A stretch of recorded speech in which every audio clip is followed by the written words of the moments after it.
All right, how's everybody doing?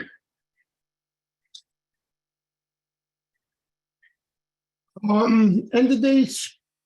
Where did the squeeze come from? I was actually surprised we didn't see a squeeze earlier in the day, but you know what it was?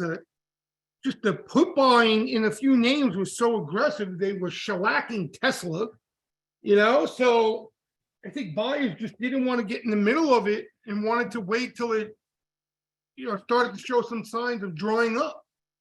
But anyway, I think I think what we're seeing is pretty much what we've been talking about, and I guess we'll start the webinar off that way.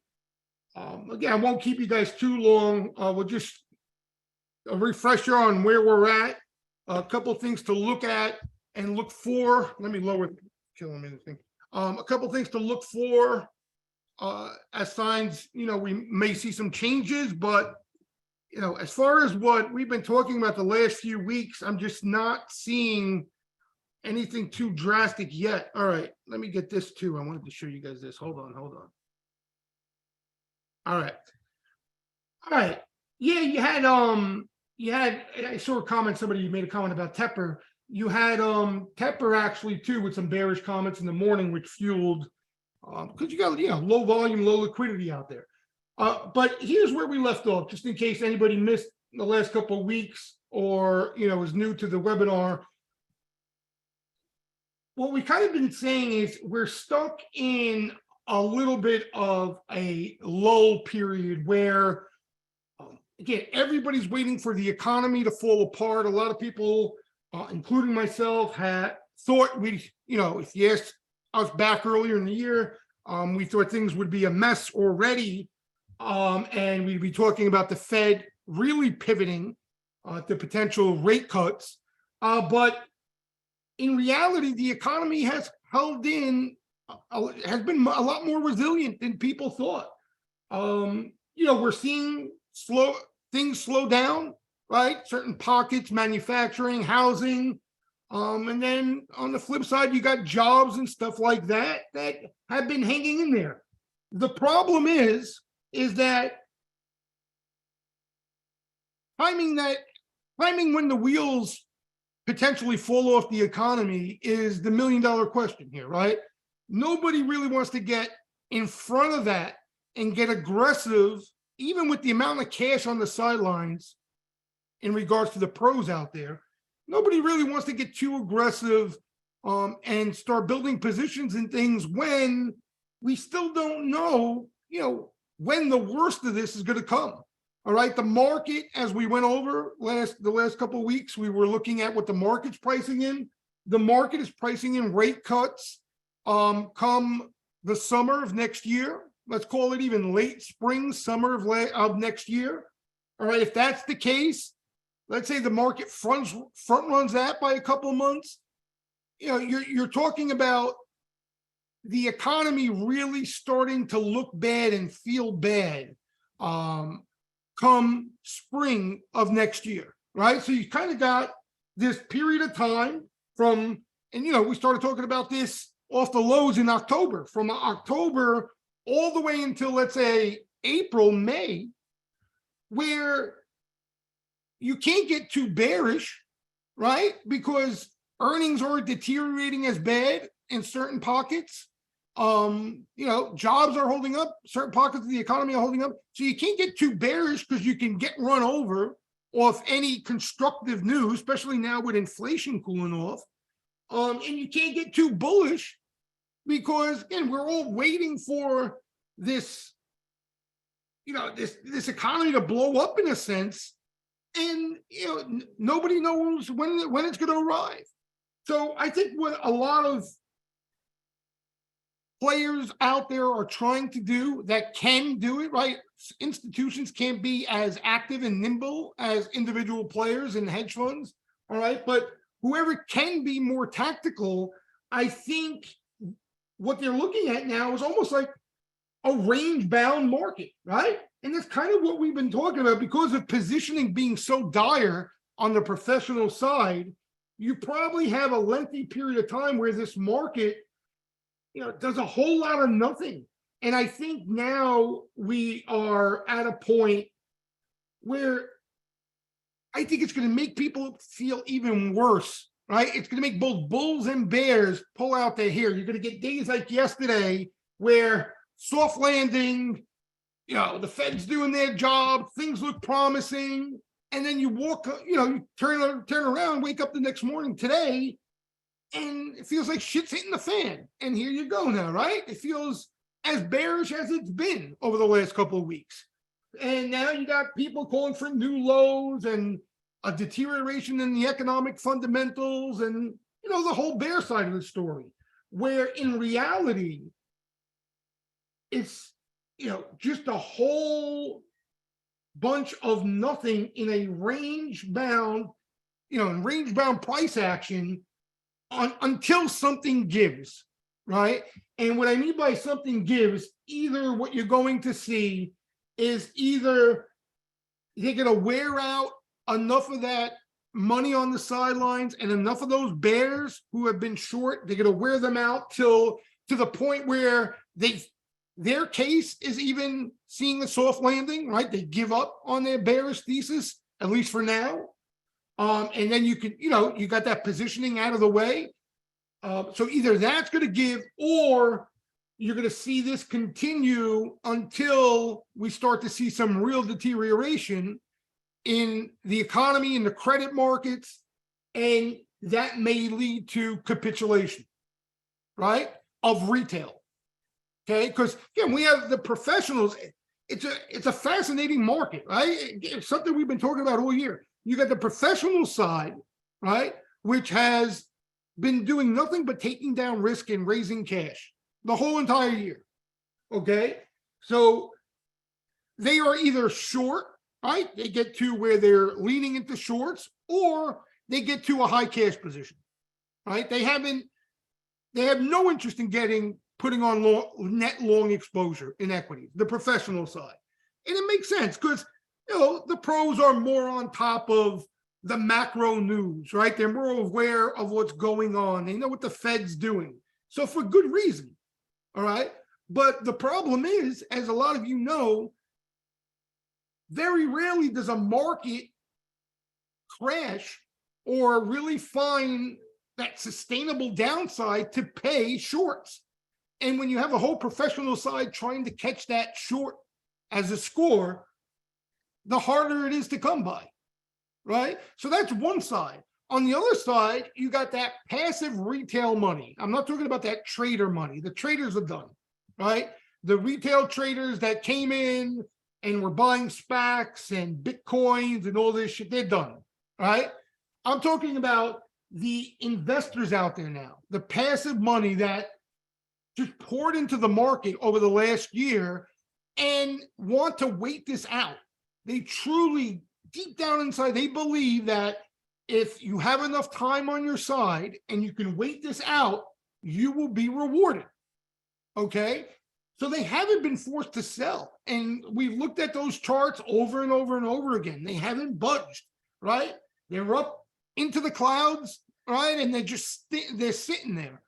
But based on history, right, if you look back, fund flows usually are severely affected when the unemployment rate ticks higher, people start to lose jobs, and the economy starts to worsen, right? We haven't seen that yet.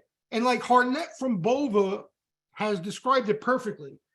The past year the pain has been to Wall Street, right? That's where all the pain has felt. If you're not on Wall Street, if you're not paying attention to the tick by tick of the market and what's going on, not trading, you really don't know what's been going on out there, right? And next year the pain's going to go to Main Street, right? So in other words, the average Joe out there is going to start to feel the pain of the economy and the slowdown and be well aware of what's taking place economically, okay? Now, that doesn't necessarily mean or equate to lower prices on the indexes. Usually it does, but that's not a given, all right? And that's kind of the dichotomy. That's kind of the problem we face right now. Otherwise, you just continue to build shorts here and wait for it. The problem is, and this is the contrarian play right now that's out there. So if you're looking to be a contrarian, this is probably it. The contrarian play right now against the consensus is we actually chop and grind higher, right?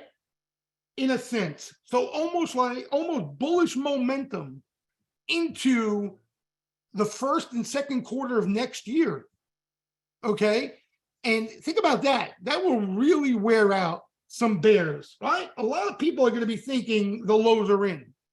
And then the worst of it comes in the second half, right? And that's usually with the lag of the Fed rate hikes and QT and everything else.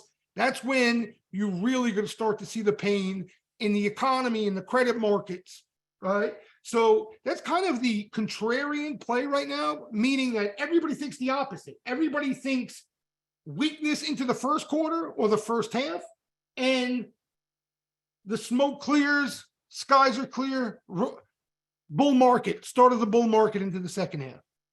That's almost everybody's gut feel, right? So you see the two ends right here, the two scenarios I just gave you. It's really hard, if we're talking about position-wise, it's really hard to position for that. All right, and that's what you're getting. I think this tug of war now that can last for a little bit until something gives. Something's got to give. Okay, so that's where we're at. So what's that mean to us, right? To break it into simple terms so we don't go through the whole enchilada again, okay? Because most of you have been on this webinar and we've discussed it in the past. A lot of you are members, so you read the notes and we've discussed it numerous times. But generally what we want to do is we want to find tactical trading opportunities, okay? We're not looking for new leaders of a new bull market yet. There's no reason to do that, okay? What we want to do, we want to look for trading opportunities in individual names that are not crowded tech and crowded riffraff retail spec names. You understand? So in other words, we want to stay away from, and again, right? We've been talking about this for a while, and now you have to be convinced why you want to stay away from these things, right? We don't want to buy Tesla on a down day. Why? Because there could be plenty more down days, right? They're crowded. They're out of favor. The total opposite of what we've seen for years, right? What we want to look towards is to the names that are catching action that nobody owns, nobody's talking about. And I'll give you an example, right? Not that they caught any spectacular action today, because there wasn't, but just giving you an example, right? Like names like this, okay? A QSR, right? Restaurant Brands. Like these are the names while we're in this lull period that are more likely to bounce back and to find dip buyers, right? Where again, you're seeing the total opposite and almost liquidation mode in some of the other crowded mega cap tech and NASDAQ names, right? So that's kind of that's the main goal in a sense of where we want to try to look for opportunities. And for the indexes and the NASDAQ names, right? And again, when I say the crowded NASDAQ names, I mean all of them, right? Some of them have been beaten up like a Facebook more than others, but guys, they've all been crowded. You have retail money that's poured into these names for over a decade, okay? These things are going to find sellers on every little uptick that they see, okay? Even when you cash a ticket, even when you have a profitable trade, you're going to have an ulcer trading those names. It's going to be like pulling teeth to try to find any follow-through green in these names. All kidding aside, that's why you want to stay away from them. And the reason I say that, right, is because this is looking more and more like post-2000 that I went through. And I've seen almost everybody I came into the business, okay, in the 90s, go through that post-2000 bubble and torture themselves trying to bottom tick and dip by tech leaders and internet names for not months, years after the blow up of the 2000 bubble. Okay. And at best, when you took a step back and looked at these charts, when it was all said and done, at best they did nothing. Some of the better names that survived did nothing during that time. It was straight out chop and range bound price action. Okay. And if you think you're, whatever his name is, Jesse Livermore or Paul Tudor Jones, and you have that much confidence in your trading skills to play these names, good for you. I don't. Okay. And you want my advice, especially on the newer side, you shouldn't either. Okay. These things are tough, right? So you're looking for, and that's what happened post 2000. You're going to start to see more and more names that get attention, we're following the flow and sweeper activity, see some sweeper activity and have smoother rides. Okay. Simple English, more inclined to be supported on dips. And when they do rally, okay, they can get hot, right? We've seen it in some of the medical names. We've been looking at them for weeks. They got too hot, right? Some of these names. So I have no reason to go over it again. You guys know exactly what we've been talking about.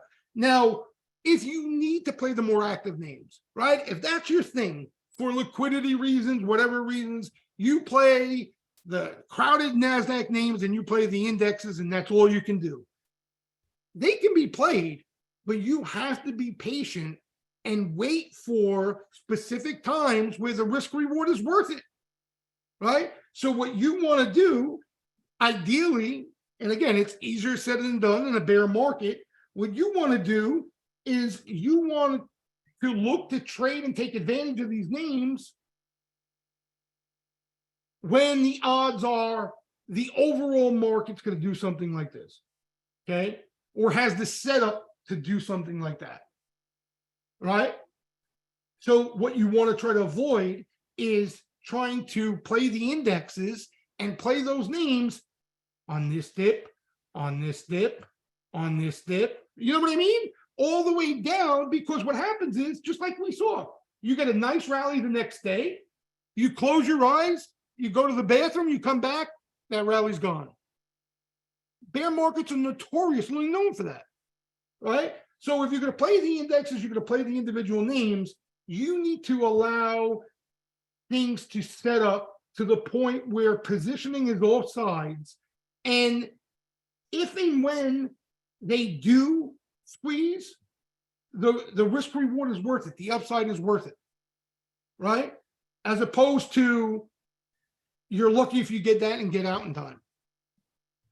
So again, there's no reason to only focus on one thing in a bear market, the one we're in now currently anyway. If you're looking to conquer that tough trade, you have to be patient enough and wait for at least the odds are in your favor of cashing the ticket. And I'm telling you right now, and it's still extremely difficult. Why? Because what's going to happen is you're likely going to be early, right? And this was a perfect example.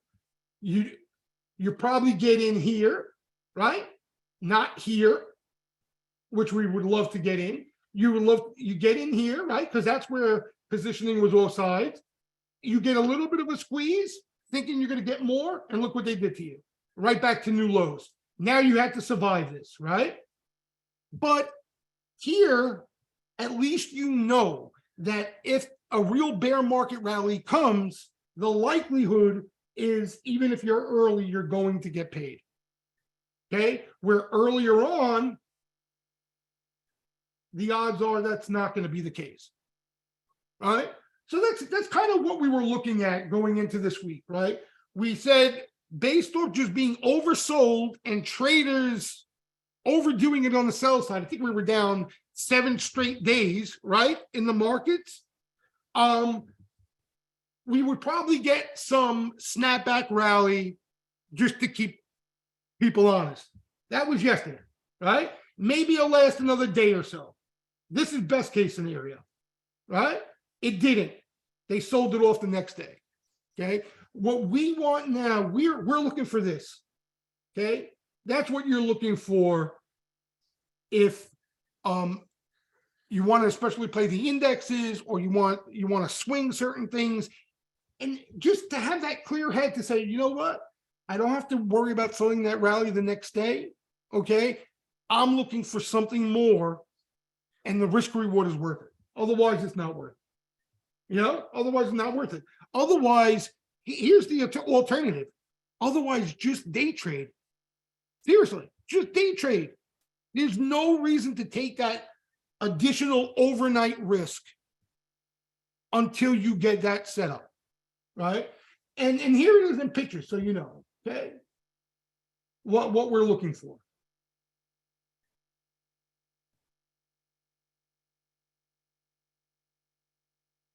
Where'd it go?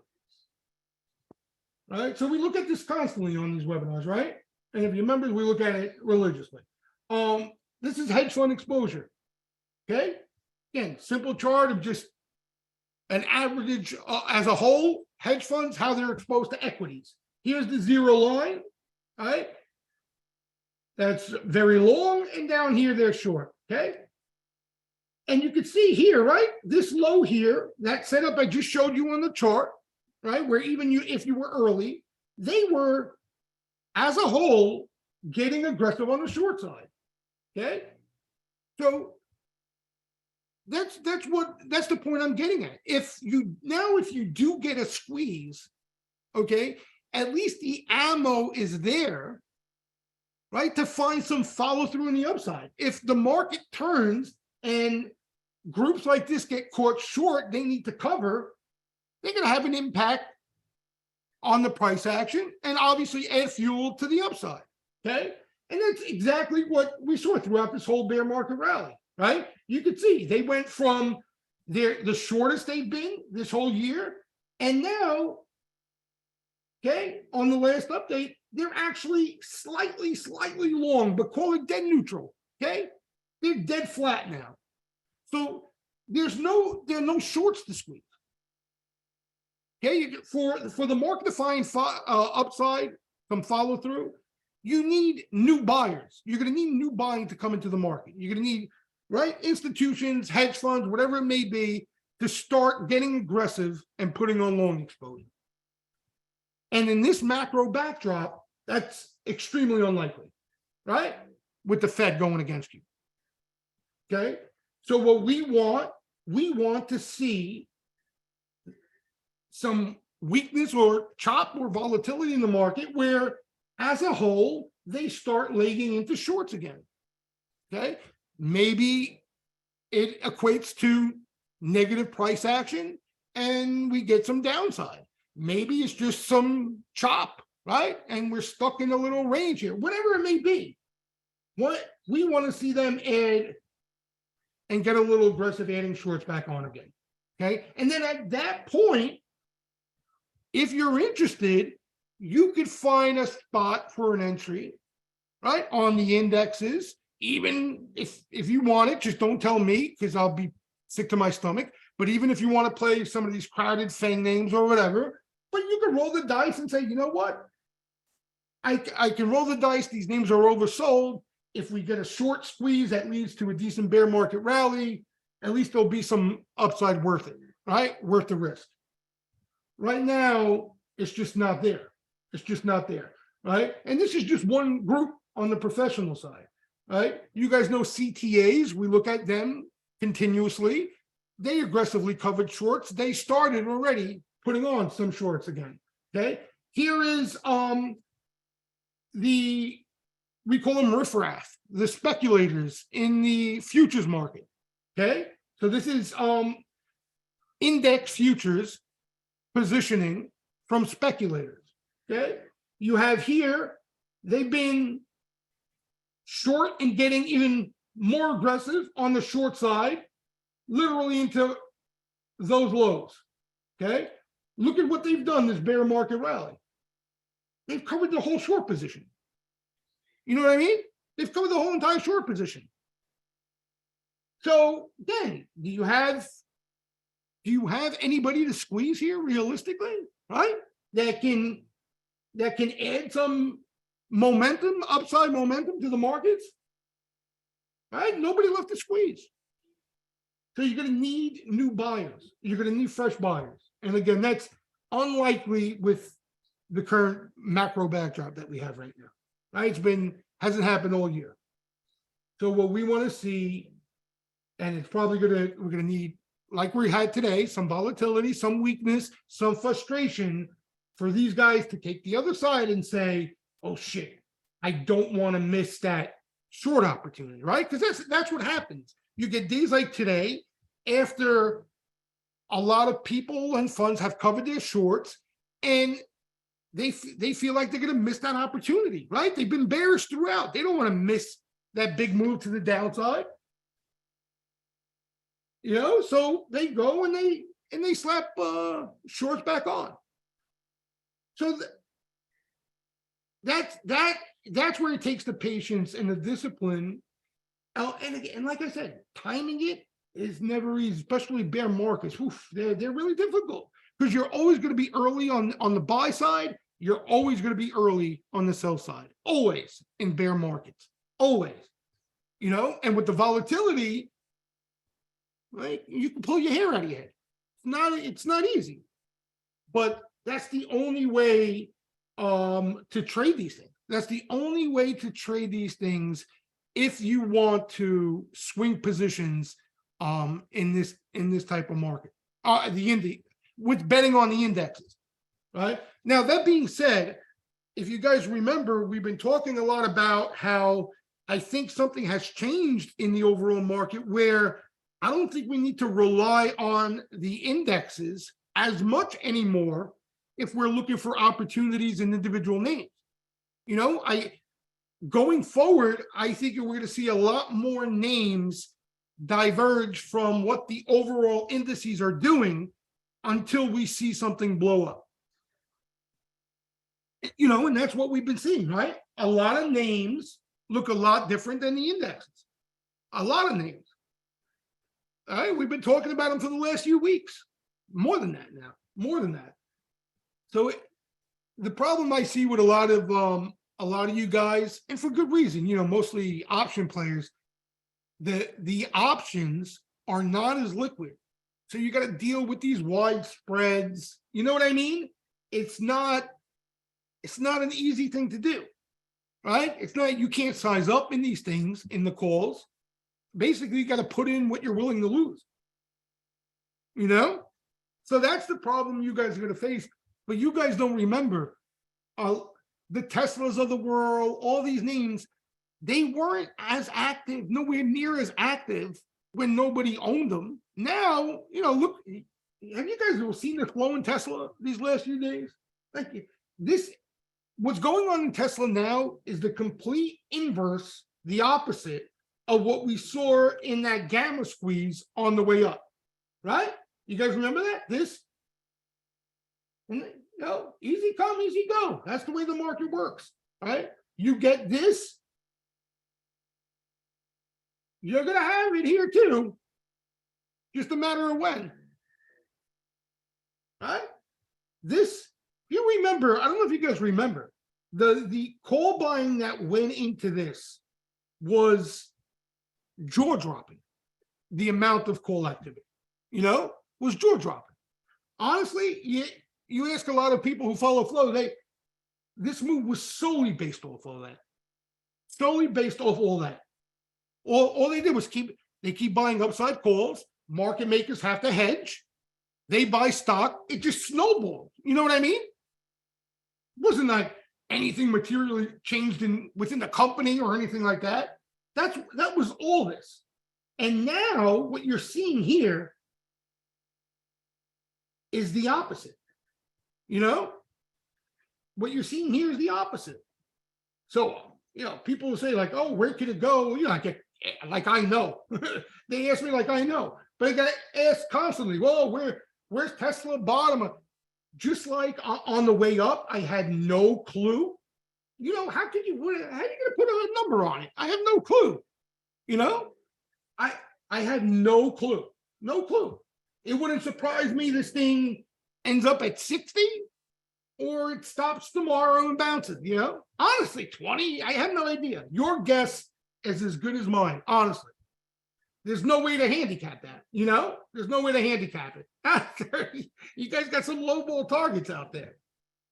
But you know, it's all momentum, and listen, we knew there was going to be a pay the piper moment. I still think there's going to be a pay the piper moment in the market as a whole with this whole options gamma shit. You know, it fueled the upside, and I think there are going to be times we're going to see in this market where it fuels the downside.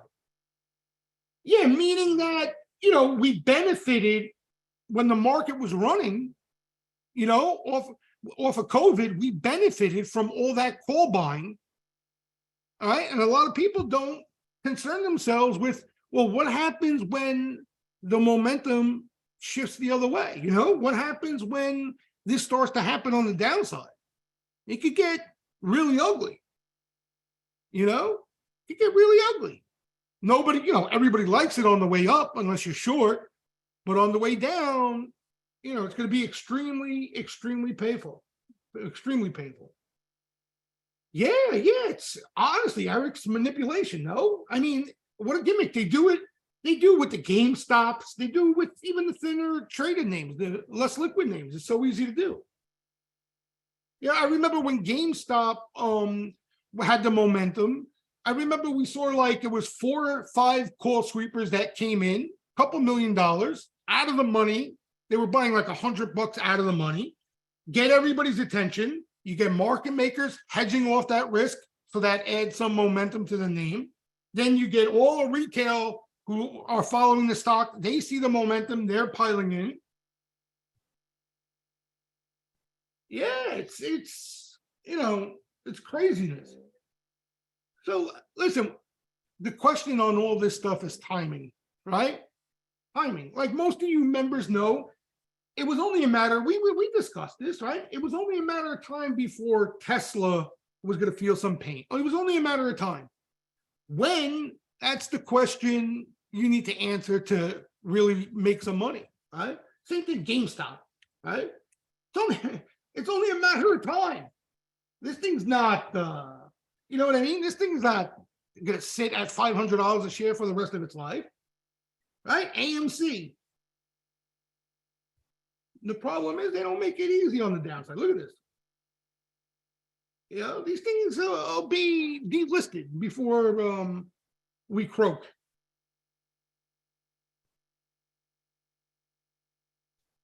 Yeah, Eric, again, the bigger names, the larger names, they're so difficult to handicap. I'm telling you, I don't know. I wish, Eric, I could share some thoughts with you. I really don't know, you know?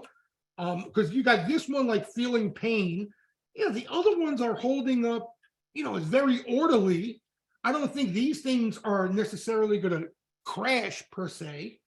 But you know, I think they're dead money. You know, I think they're dead money unless you get the Fed QE, which is certainly a possibility. Yeah, and you know, listen, these things, they're legitimate companies, right? You're not going to compare GameStop with Apple. I mean, Apple's a legitimate company. But like with the conversation we had in the past, guys, I've seen Microsoft post 2000, that stock burned your money for a decade, did absolutely nothing. Intel became the dog of all dogs. AMD went to $1.50, right? Cisco, you were better off watching paint dry for the next 10 years than that price action. So I've seen big leaders, high flyers that you never thought in your wildest dreams would be dead money go completely dead, completely dead. Yeah, and that's why, honestly, Sash, I don't think, like, especially for a lot of you guys who are swing traders, position traders out there, or investing out there, this is not where to look. This is not where to look, right? Like you just hit the nail on the head. It's going to be new leaders when we get into a new bull market. There are going to be new leaders that lead us out, and that's where all the money's going to be made. You know, we just got to get through this bear market first. But every cycle, every bear market, what happens is, because they're so trained, the players who participate in that bull market continue to stare at the same names for years. And not only do they miss out on the new leaders and what's going on underneath the hood of the market, they get frustrated and lose their money. You know, they get frustrated and lose their money. Yeah, and that's the interesting thing is there are a lot of constructive names under the hood, a lot of them, right? A lot more than I even thought we would see already. The problem is, if this market as a whole has more pain to go, okay, you still got to be prudent about it. You know what I mean? You can't, even if you're not playing the crowded names, you want to put that trader's cap on and still trade. You know, so like, for example, if you're saying like a Mobileye is a name, you're not, again, using it as an example. I don't know this name from, they just spun it off, right? Or they brought it back again. But an example, let's say this is a name you notice constructive price action in, or sweepers are buying dips in. You don't want to be cavalier about it because it's not one of those crowded big tech names. You want to look for weakness. You want to look for pullbacks in the market, and you want to utilize that as an entry. You understand? Because what happens is sometimes you forget that you're still in a bear market, right? Even though the market may not be falling apart right now, the risk of a bear market is you get that capitulation. And when you get capitulation, they sell everything. You understand? Everything's going to get hit. And that's the risk right now, right? Otherwise, would I be saying, okay, if we already had capitulation, right, what I'd be saying is look to add QSR on dips with time and hold, right? Build a basket of these names. That's what I would be saying if we had capitulation already. But because we haven't seen capitulation already, that's too much risk to try to, build a basket of positions into. That's the difference. So instead, you want to trade. You want to trade these things, right? You get a dip, QSR sees some aggressive activity come into it, right? You want to play it, that's fine. You get that snapback rally, take some off, roll. You understand? Don't worry. Don't treat it like you're in a bull market and complain about selling too early. You know? Because again, the key is capitulation, and that's what you need, but that's where all the pain comes from, right? I didn't do it again. But you want to trade again. Trade the non-crowded names. That's generally what we want to do. My dog's snoring, and I can't even hear you guys hear my dog snoring? I can't even hear myself think with this dog snoring. Dukes, you're gonna put me to bed.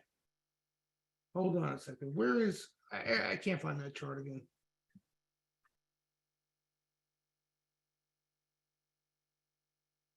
Somebody DM Elon Musk,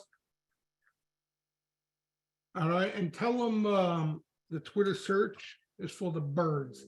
Hold on, maybe I'll find it here.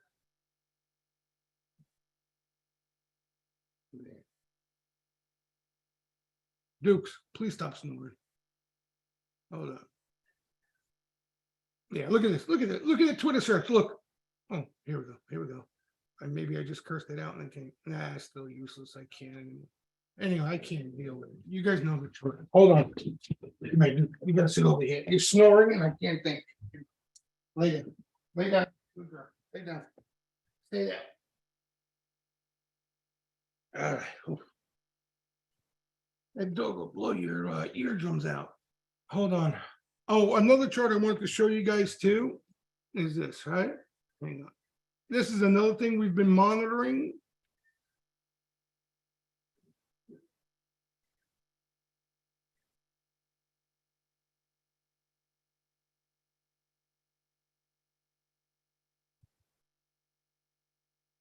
All right. So this is telling us right now, not that things aren't bearish, right? Not that Tesla can't go lower. It's got nothing to do with it, but that that deterioration, that capitulation and deterioration in the economy we're looking for is not here yet. Okay, these are credit default swaps, right? When we get to that point where shit hits the fan, okay, and we want to be in cash and don't want to look at anything and just step aside, we're going to see this, right? Do that.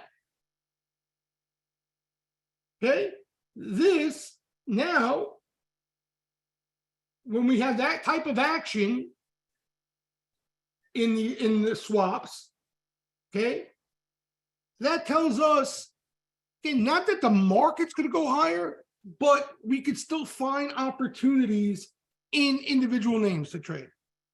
Okay, that the lows are likely to hold, and players are going to look to buy dips, especially in some of those newer names. Right? So I'd be singing a completely different tune and saying we should be in cash and just wait for this to run its course if we start to see these things really widen out like that. Okay, because that's going to be telling us that that's a caution flag that something's about to break in the economy. So we're not seeing it, right? Again, if you remember, we reviewed this, right? This is the S&P 500, right? And these are credit default swaps. It's a mirror image, guys. Mirror image. There's no better correlation in the market. This is not going to be forever, but throughout this whole entire year, you will not find anything more tightly correlated to the S&P 500 than this. Okay? You got them credit default swaps come in, allows the market to find some bullish momentum. Credit default swaps blow out, weighs on equities. All right? They come in, allows for a bear market rally. Right? Doesn't get any clearer than that. Doesn't get any clearer than that. So when shit's about to hit the fan, excuse my French, you're going to see these things blow out. And those are the signs when capitulation's coming, right? You're going to see this likely blow out. And that's telling you the recession's coming and everything's about to poop its bloomers.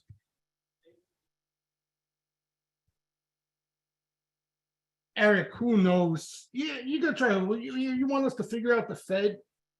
God only knows what they're thinking. God only knows what they're thinking right now. I have no idea what they're doing. And that's, Eric, we talk about the stuff that we know about, right? Behind the scenes, the swaps and all that shit. God only knows what they're doing. But we can't. We're not going to figure that out. We're not going to figure that out. Look at like Tepper, okay? You saw Tepper today? Like you're talking about the sharpest guy on the street right now, right? And he basically broke it down very simply, right? He's like, I'm not, I'm an optimist at heart, which you should be, okay? Because the market goes up more than it goes down. But, the Fed is telling you they're rigging the game right now. So you can't get excited here.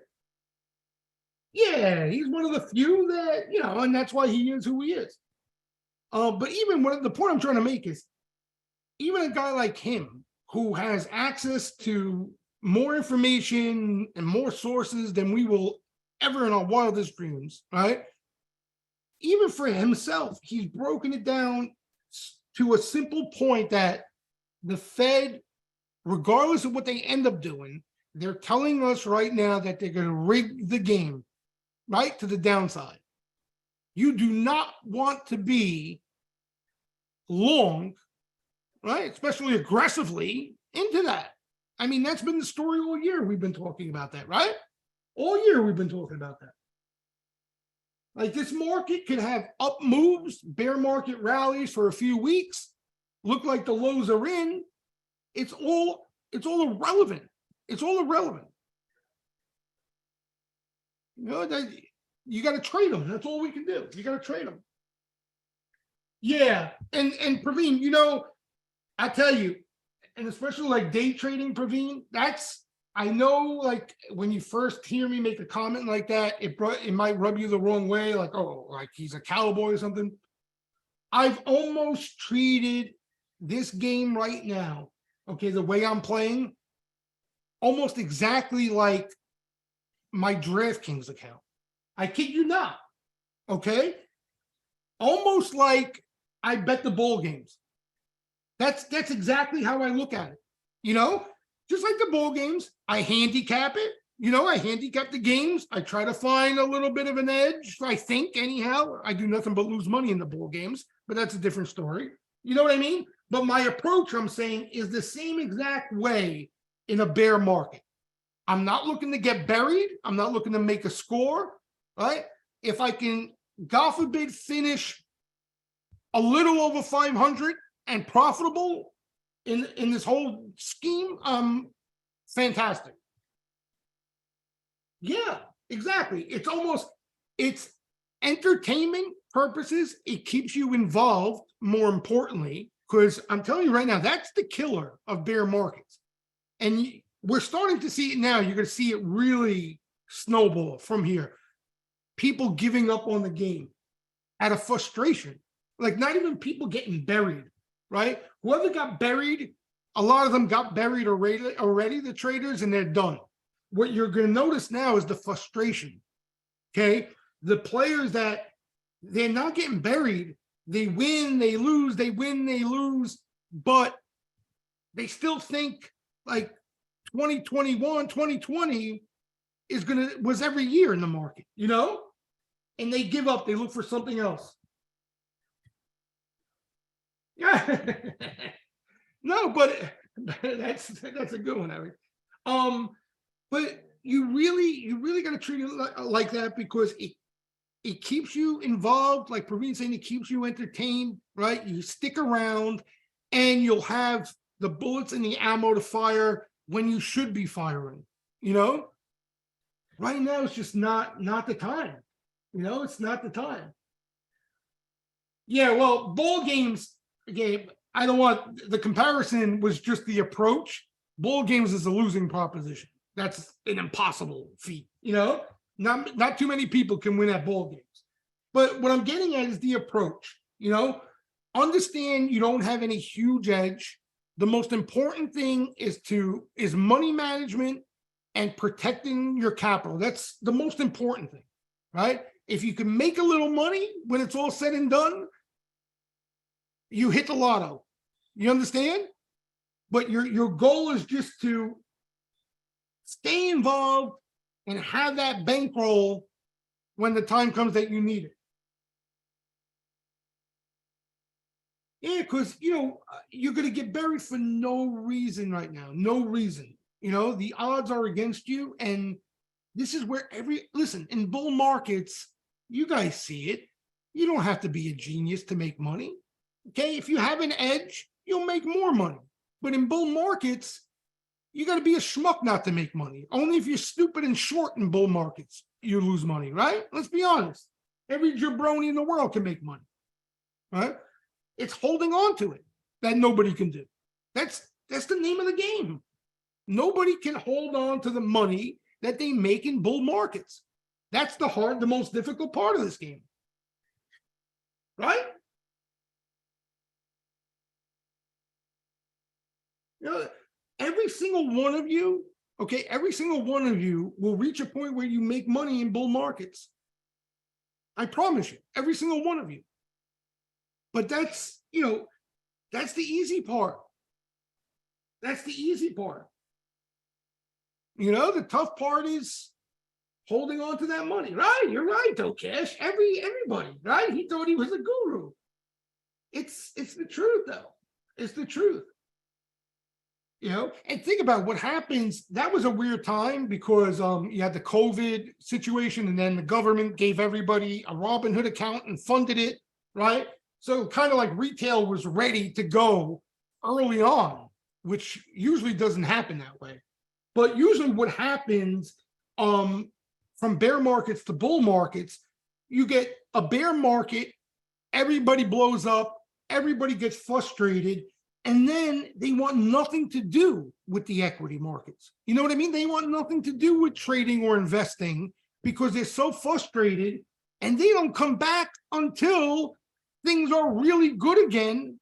And that's usually near the tail end. You understand? So that's the problem they face, is that when the tide turns and things are good again, they're not around to even notice it.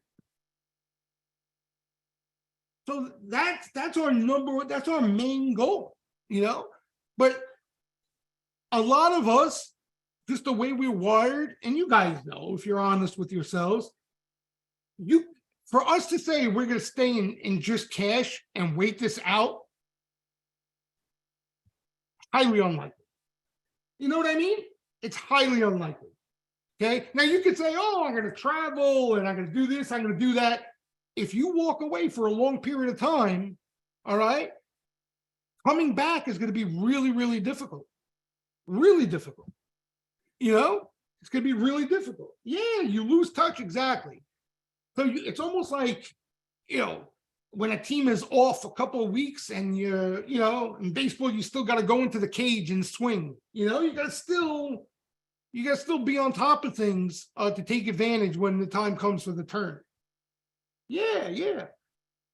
But and that's what we're in right now. Now, if you could be extremely disciplined during this whole process, that's a difficult thing to do, but there are better times to play and not play, like we went over, right? Like you want higher odds of success, right? You want to play in here. Okay, even if you're not nailing the lows and getting it to cash at the tippy top, you want to play in here when all the momentum's there. That's when you want to play. Okay, you want to try to avoid exactly, Eric. You want to try to avoid the majority of this if you can. All right, so it's a small window that you got to sit and be patient for, but that's where you have, again, it's not guaranteed you're going to have nothing but winners, but you're more likely to have more winners than losers and make money if you're playing into this. And so the next question, well, most of you know already, but the next question you probably ask is, well, when do you know when this is going to come, right? That's the tough part. And what's really difficult about this part is knowing when the exact bottom is going to show up. Okay, that's the difficult part. But once you start to see momentum build, once you start to see more constructive price action, once you start to see more constructive flow, right? Even if you're not in here and you get involved over here, you still have some money to make here. You know what I mean? But all these spots here, right, they all line up with offsides positioning, all of it, every single one of these things. That's what they all were based off of. Okay, people getting too bearish, offside short into the lows, right? Every rally's failing. They think the big one's coming, they get squeezed, right? Same thing here. You got down price action all the way into the lows, squeezed. Right? Yeah, again, it's basically the crowds. You see a buildup of bearishness across the board. It's not just one indicator or one aspect of positioning. it's usually the whole enchilada. It's a buildup. Everybody's leaning one way. And then what happens is if you get any break, any piece of good promising news or less bearish news, right? Not as bad, right? Then you get the momentum to shift the other direction. And what happens is it forces all these shorts to cover, and that adds to the momentum to the upside. And when you have the thin liquidity that we've had, and bear markets usually liquidity is thin because not many players want to get involved in it. Right?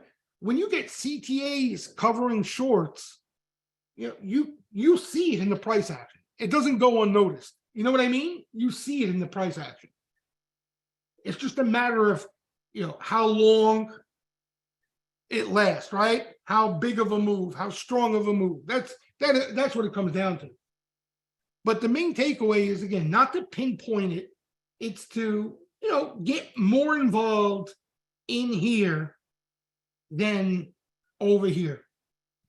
Okay. And then you got a shot of making money, not getting rich, but making, coming out profitable from this debacle that we've been in. And like I said, the treasure on the end of the rainbow, it's not coming out profitable from this. It's having that nest egg to build when this is over. And it may take time. It may take a lot more time than we would like. Nobody knows. Nobody knows when, and it's usually going to be because you'll see. They usually all, bull markets and bear markets usually all end with the same story at the end. You know what I mean? Usually it's the final chapter, there's different wrinkles, but all the same type of story. Yeah, this is rough here. That's why, Eric, it's not worth having any, especially significant overnight exposure here. This is just, yeah, where is it? I was looking for it. I could dig it up, but where is it? I try to search for it. Anybody have it handy? Hold on, I gotta show it here.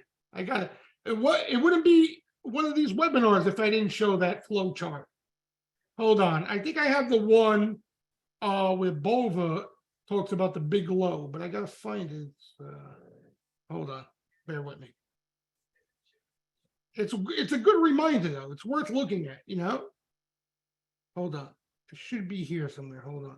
I don't know why I just don't save this in a better spot so I can get to it easier. Hold on, that's not it. Come on. That's not it. Hold on. Oh, is that it? No, that's not it. Hold on. I'm going to find it for you guys, I promise. Hold on. What the hell did I do with it? I take so many screenshots on my phone. You have no idea. I know. I got to erase them. But, some of them I don't want to erase because sometimes I erase ones I want to keep and I annoys the daylights out of me. Hold on. That's not it. I thought I had it. Oh, God. This is annoying. I got to find it now. I'm almost scrolled through here. It's going to be here. Hold on. Jesus. This is torture, right? Every webinar I do this. Oh, nope, that's not it. I thought it was it. Here, I got it. I got it. Don't lose it. All right, hold on. I got to take a screenshot of it so I have it. Okay, I got it. I got a different one, but this is the one I wanted to show you guys. A little different look.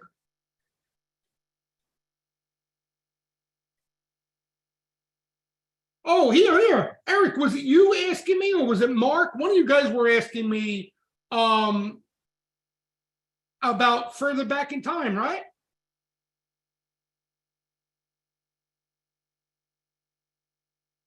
This is This is a little different look, Eric. This is household equity flows.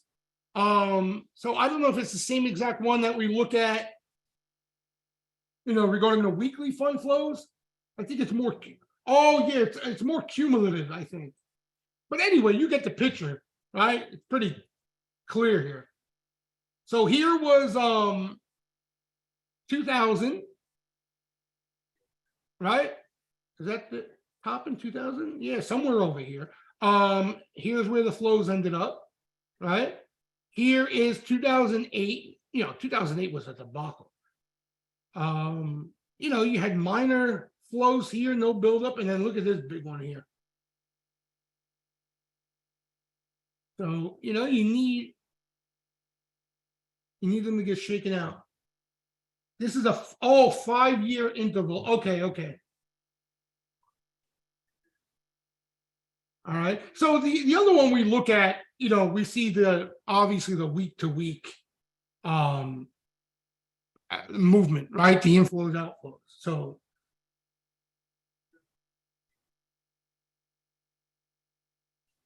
yeah, craziness, right? Wait, the tech bubble, but this doesn't make sense here. The inflows before the tech bubble, why aren't they? This doesn't make sense here. 1995. But why here is this? Oh, so it's over that 5-year span, is what you're saying? So it's over a 5-year span, total over a 5-year span. Ah, gotcha.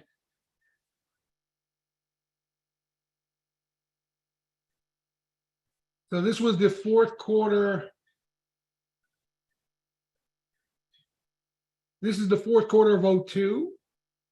This is the 2009 low, right? You're talking about major bear markets here.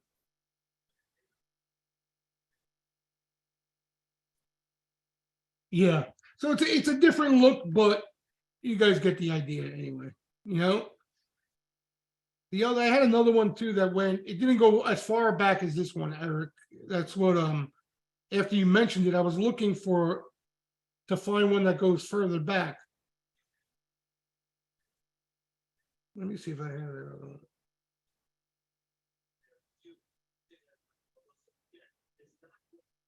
This is yeah, just to get an idea. This is a little different look too. This is just tech here.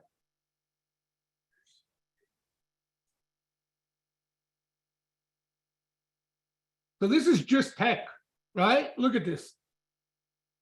This is 2017 into tech. Look at after 08. You see that? Yep. Like that's what I'm saying. People, who are just trading over the last, 5 years or so, they have no idea that these tech names can go dead. They have no idea. Yeah, I mean, look, right? Look at this after 08. This is what I'm talking about, right? Yeah, 2008, which again, I hope this doesn't end as scary as 2008. I told you guys the honest to God story. I was buried in my bunker. That's how scary 08 was. Okay. So I hope this doesn't have the 08 type ending. Okay. But after that, look at how long it took for people to become interested again, It's just, that's the way it goes, and that's kind of like, yeah, exactly. It's 15 years. Is that what it is? 15? I thought it was over 10. 15 years. Wow. Let me see now. Do I have that other chart here? I might have just the other chart we look at here.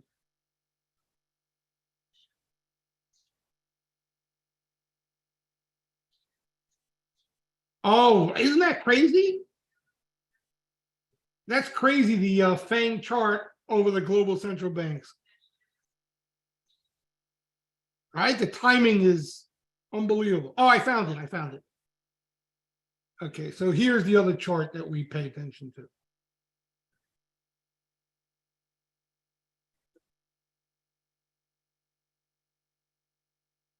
Wait. Oh, I just saw it. There it is.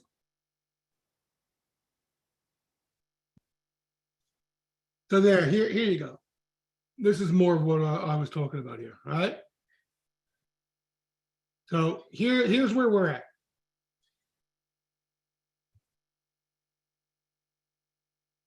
All right. And you see these are little minor blips like these.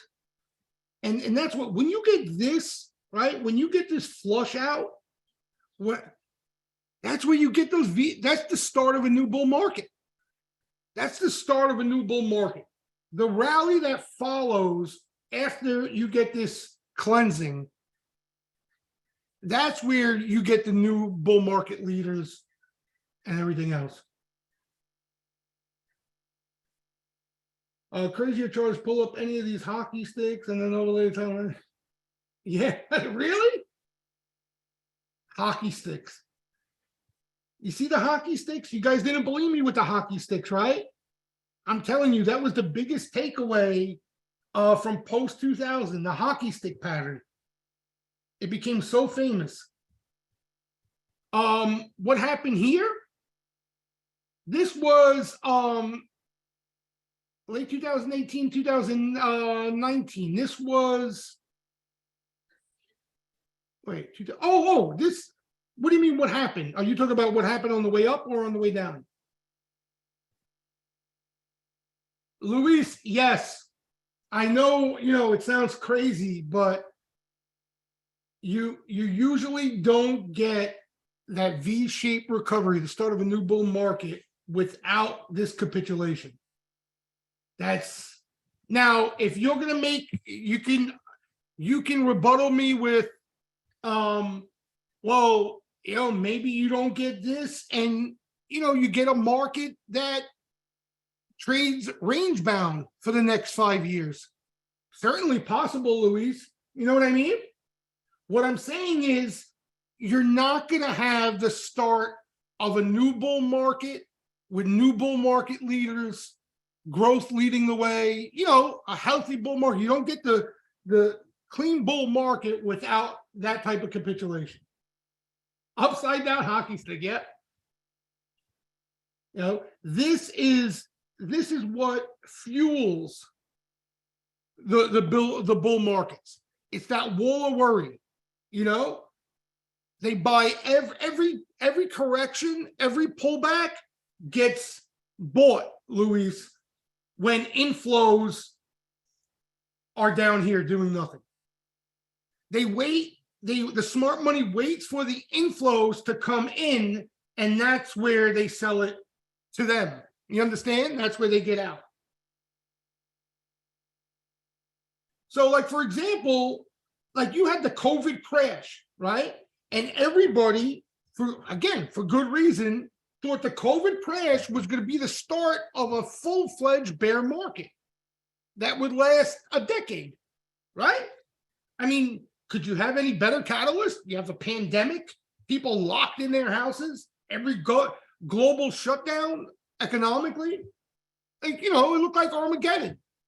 But you had complete capitulation. Complete capitulation. You understand? So it didn't make sense for the bull market, to end there. It didn't make sense. And what happened?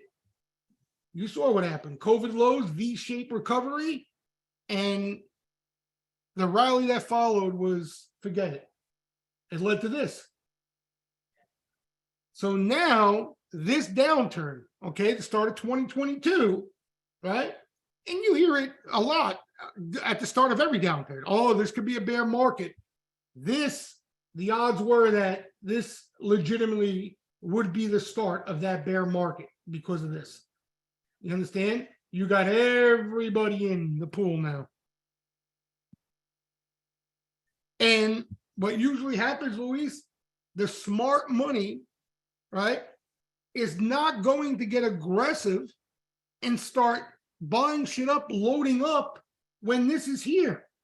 Why? Because this is a risk, right? If you get bad news, if you get the Fed break something, right, in the plumbing of the economy or whatever, anything, okay, or you get Putin fire a missile somewhere, if this money comes out, that's some serious supply hitting the market, right? But if you got negative news and everybody is already out, you have no more sellers. So that's the theory behind it.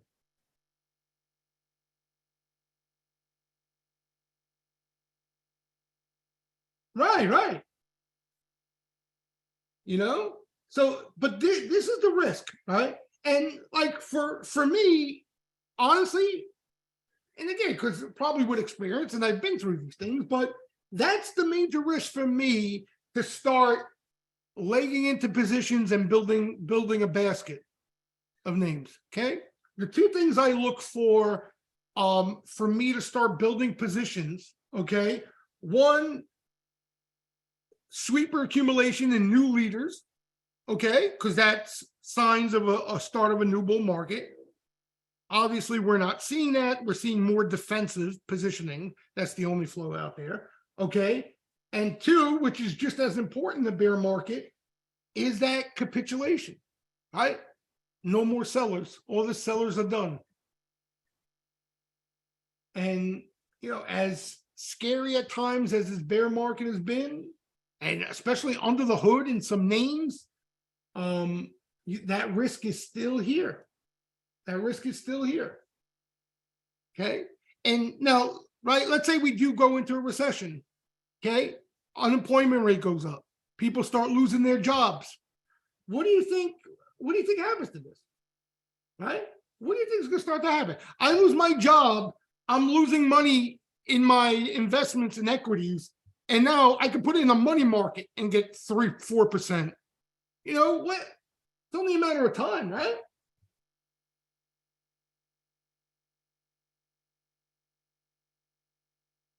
Well, I don't know. You're saying based on inflation, Louise?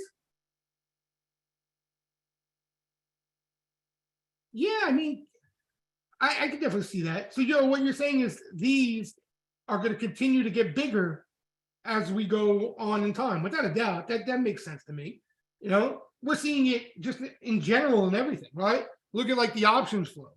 We're seeing more call. We saw more call buying than I've ever seen off the COVID lows, right? Now we're seeing the same thing puts wise. So you're right. More money, more players, money's worth less, whatever it may be. But it's the same. The thesis is the same, right? Again, the takeaway is that when these guys are out, okay, even if the news continues to be bad, okay, sellers are done. There's nobody left to sell. You understand? There's nobody left to sell. Just like here, right?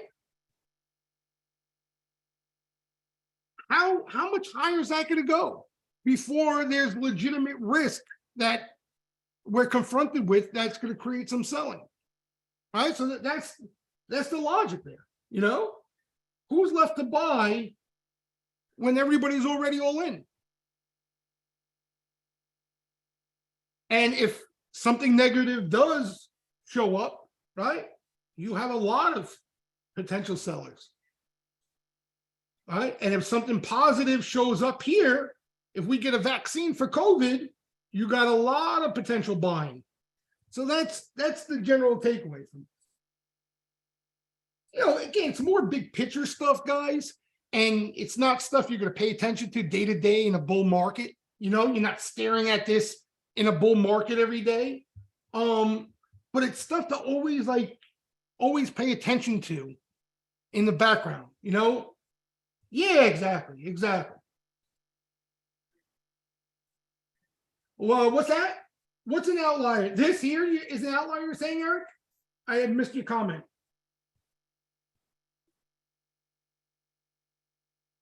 Oh, you're saying that because they haven't sold yet? Is that what you're saying? Yeah, yeah. Well, let's see. Listen, Eric, if when the economy starts to deteriorate, right, and we still don't see selling, then something's up. You know what I mean? But let's see. Like there hasn't been any pain out there yet, Eric. That like economic pain. Like I don't listen. Put yourself in their shoes, Eric. You have money invested in equities. Okay, would you have sold? Again, not the Eric that trades the market every day. The Eric that's putting money away, building a nest egg. You wouldn't have sold yet, Eric. Right, but there was nowhere else to go, right? But now, what about now? You hit the nail on the head. There was nowhere else to go. That's exactly it, right? The Tina trade. There was nowhere else to go. You hit the nail on the head.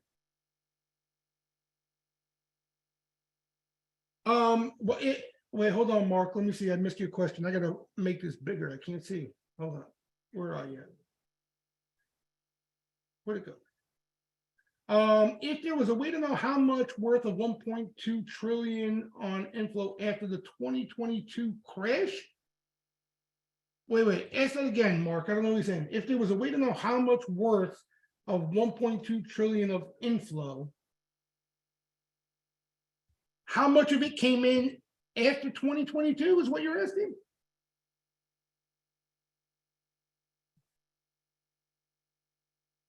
Maybe I don't know what you're asking, Mark. There was 1.2 trillion of inflow, yep, but the stock market crashed after the inflow. Yes. So you're talking about, okay, so this came in 2021, the majority of this. Oh, I see what you're saying. How much came in in 2022, right? I think I seen the number recently, but I can dig that up. I think I know what you're asking now. I think I know what you're asking. You're saying, okay, the bulk of it came in 2021. How much came in 2022, right? I had a chart that showed how much came in 2022. No. Sahil, no. There weren't outflows in 2022. Net inflows as a whole, believe it or not. That's what Eric his head is spinning about.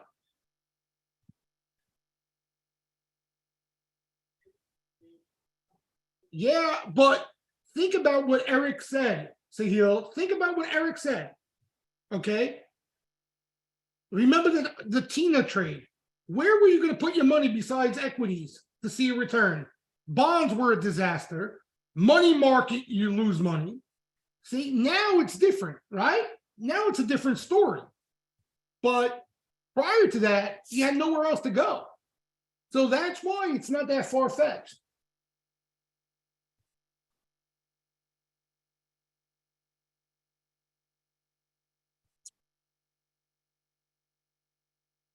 So, but anyway, is there a way to know that info, or am I interpreting the data wrongly? The question you asked, Mark?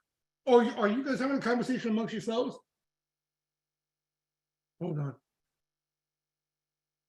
Let me see. If I put $100 into the market, but the market crashed 50%. Okay. I think I know what you're asking because Hartnett talked about this. Okay. For every $100 that you put into inflows, okay, that clients, investors put into inflows, okay, usually what happens every bear market, okay, usually I think the number was, Praveen, you might know, what was the dollar amount of the $100 that comes out? Do you remember we were talking about that, Praveen?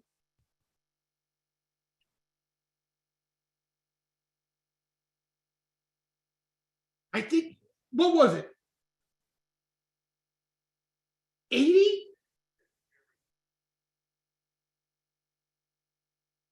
It was 80? Okay. 80. So for every $100 of inflows, okay, based again, historically, usually $80 of it comes out in bear markets before a bottom. Okay. The dollar amount that's come out so far, I think, is $3 or something ridiculous like that, right? Isn't it $3? Something ridiculous for me? $2. $2. So $2 out of the $100 have come out.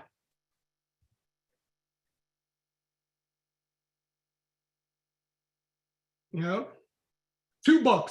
And another thing Goldman did, which was really interesting, I don't know how they came up with it, but this I found fascinating too. The average price, okay, the average entry of the S&P 500 on that whole $1 trillion of inflows, right? So you guys follow what I'm saying here?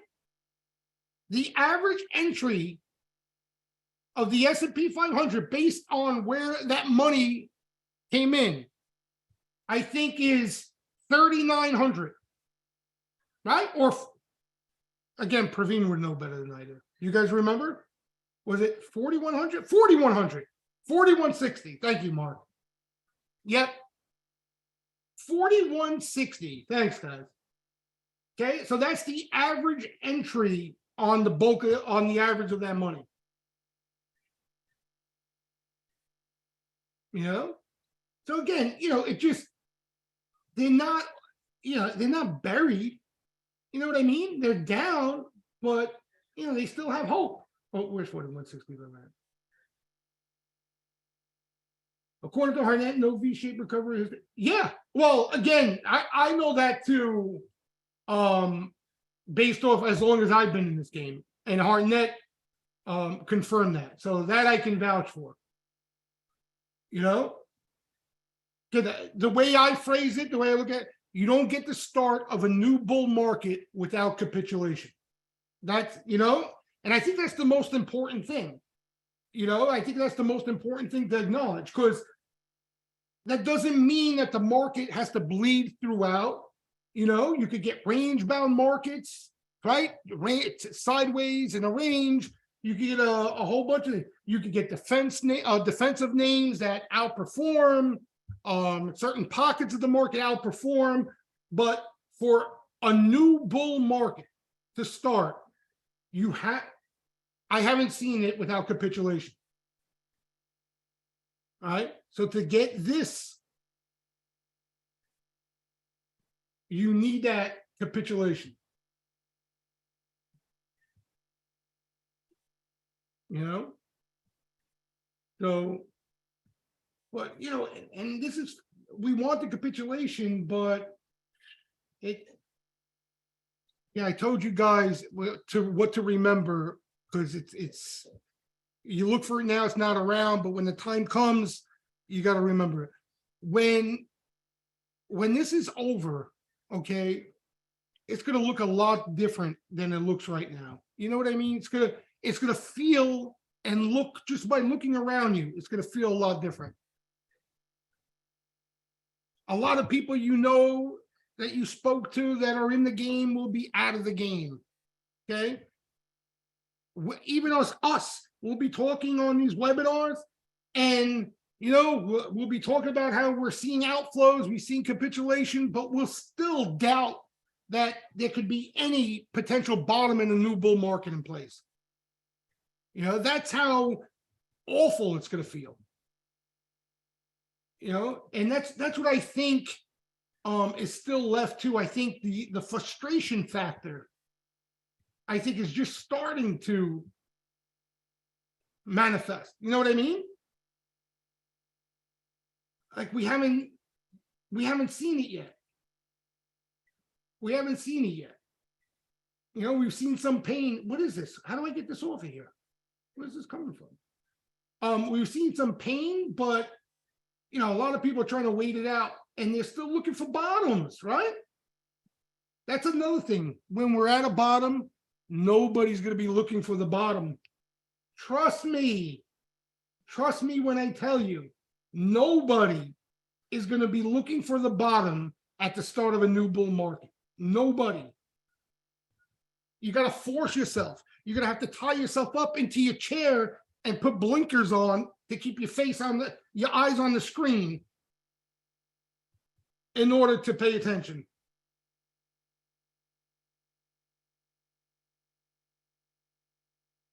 But the good thing is like we've been talking about, things happen fast. They can happen fast in this game.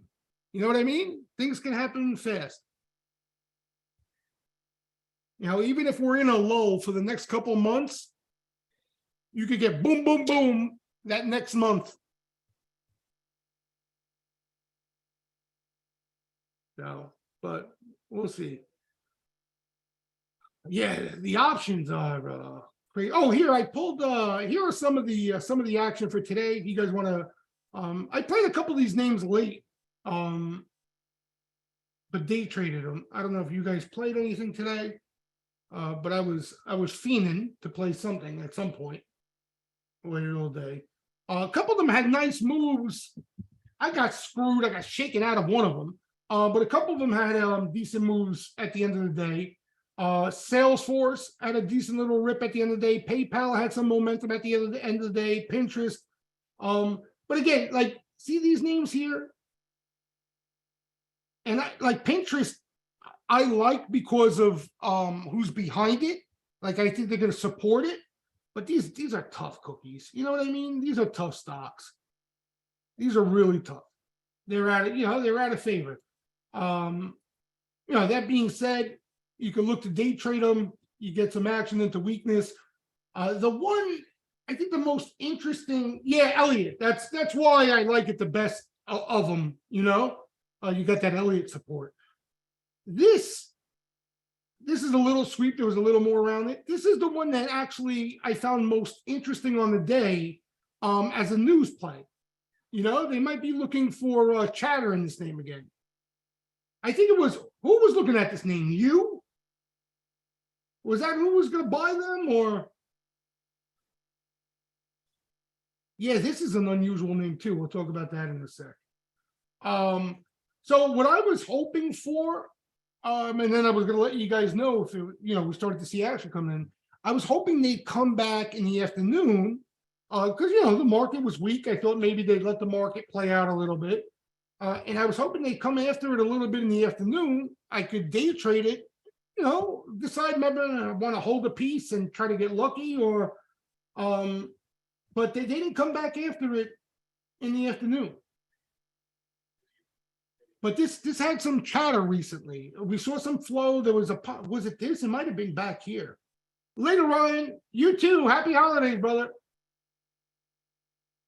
So a name to keep an eye on is this apps. Might get some news. This RYAM, you guys are saying this is like Maxar, huh? I thought it was what did I think it was? Chemicals or some shit. Yeah, this stock is obviously doing something right, huh?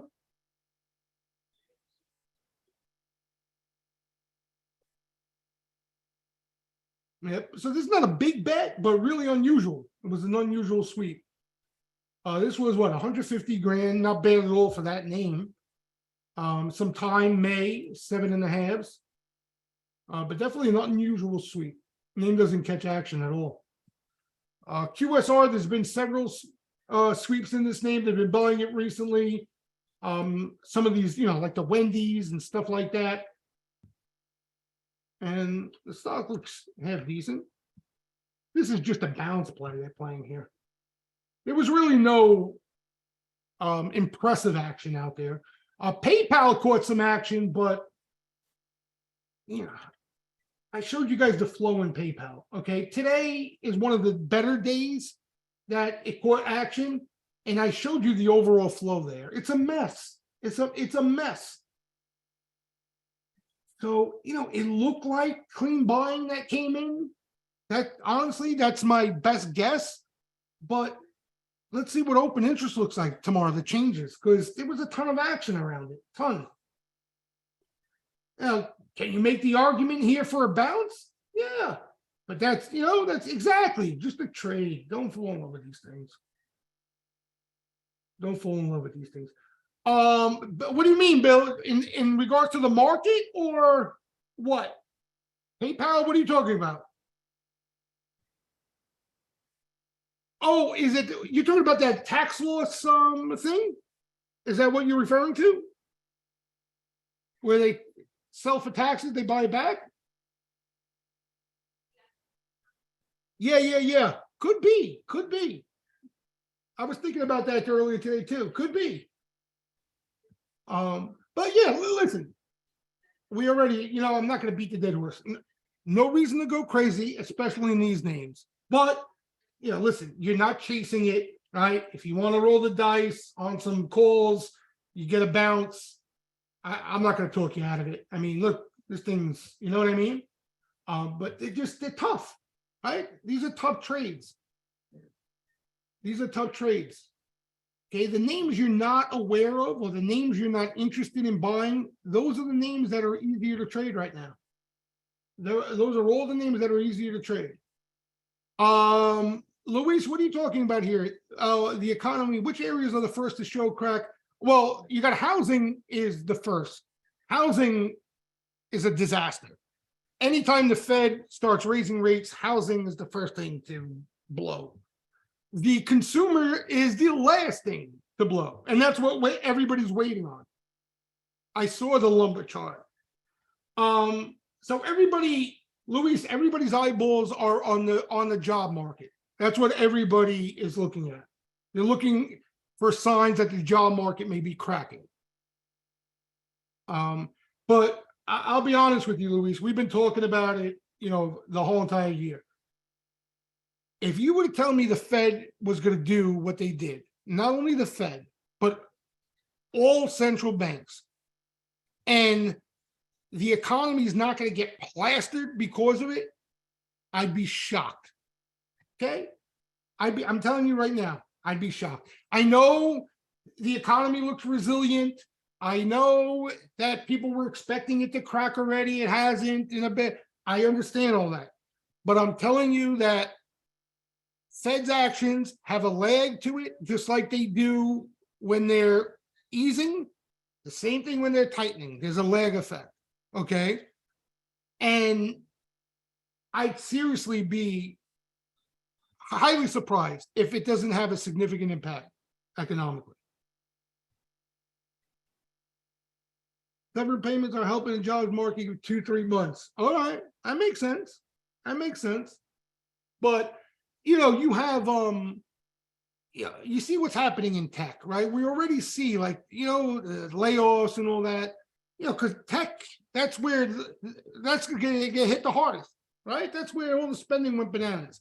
But think about what went into the post-COVID economy. How much money was out there, and all that money where it was going into.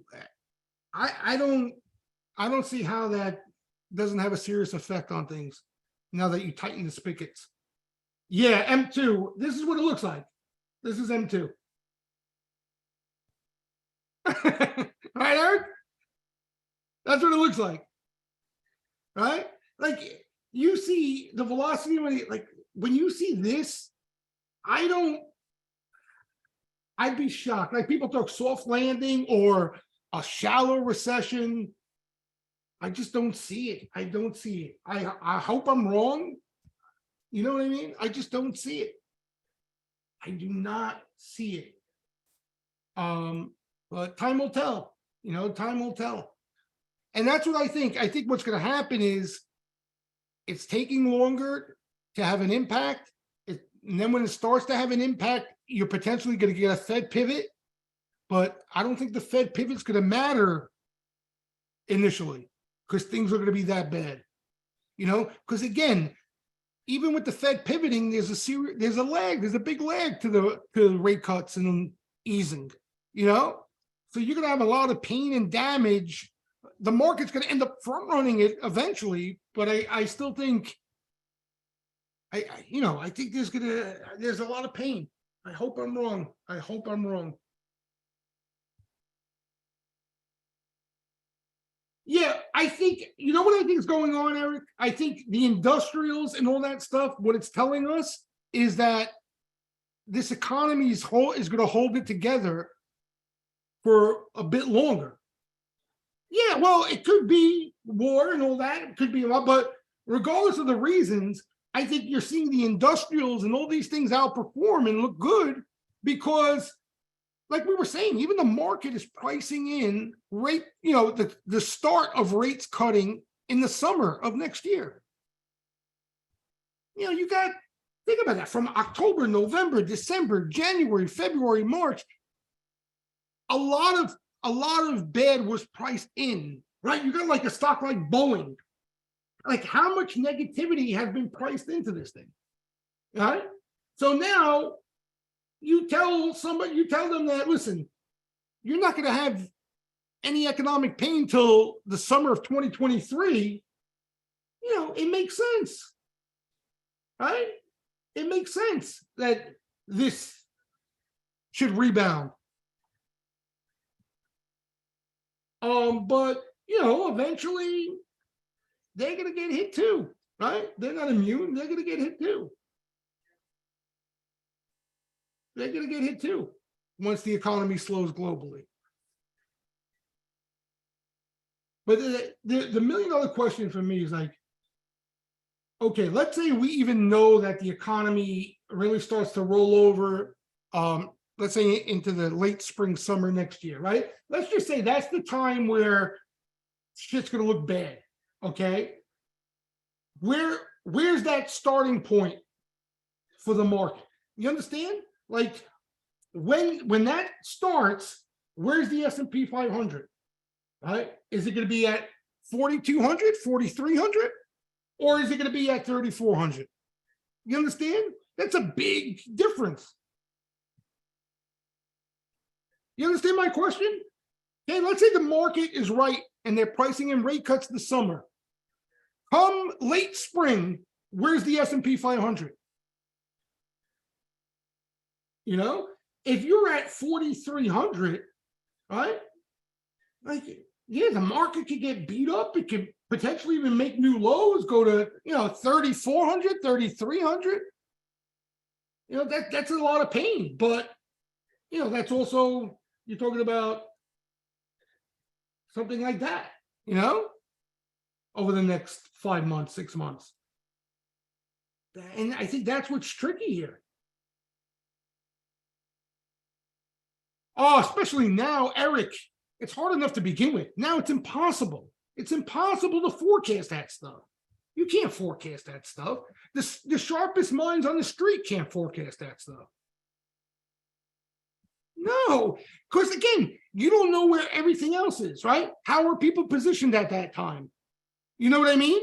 How much has been factored in of whatever macro you're handicapping? Like, all these things matter. You can't forecast that.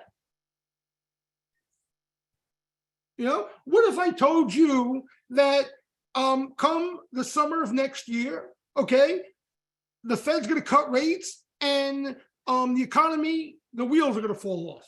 But from now till the summer, the S&P 500 is at 2,900. Later, Bill, you too, brother. You know what I mean? At that point, you can make the argument you had capitulation. It's already priced in. You know what I mean? And you buy that. So you can't handicap it. You can't. It's impossible. You can't handicap it.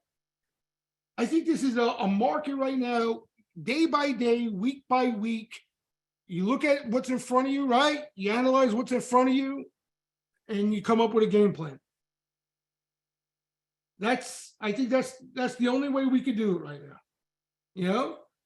We look for tactical opportunities and names in the interim. We wait for setups off extremes and everything else, and until we see either positioning or the economy give, that's the playbook. That's the playbook. You can't sit comfortably on it, but you got to reevaluate every week. But there's nothing else to do. You can't. You can't get aggressively short here. You can't get aggressively long here. You can't, in my opinion, you can't do anything like that. You can't do anything like that.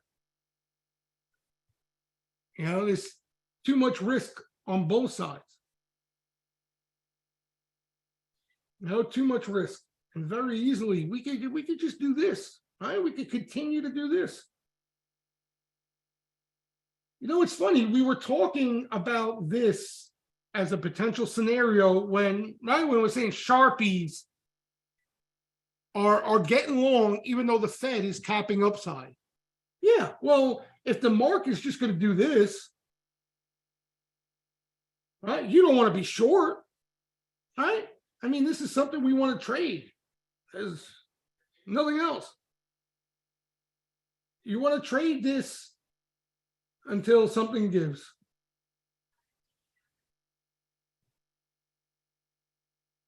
That's the story.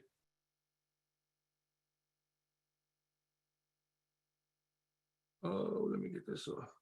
All right, ladies and gents, I'll let you go sip your eggnog. I can't believe Christmas is Sunday already. Want to wish everybody Merry Christmas, Happy Holidays to you and your families. All right, enjoy, relax. I hope Santa treats you well. And well, we got one more day for us degenerates tomorrow. Might be a quiet day, but I'm sure there'll be plenty of us looking for action. All right. Always a pleasure, everybody. Yep. Merry Christmas. Happy holidays, everyone. Happy New Year if I don't see you after Christmas. Enjoy, everybody.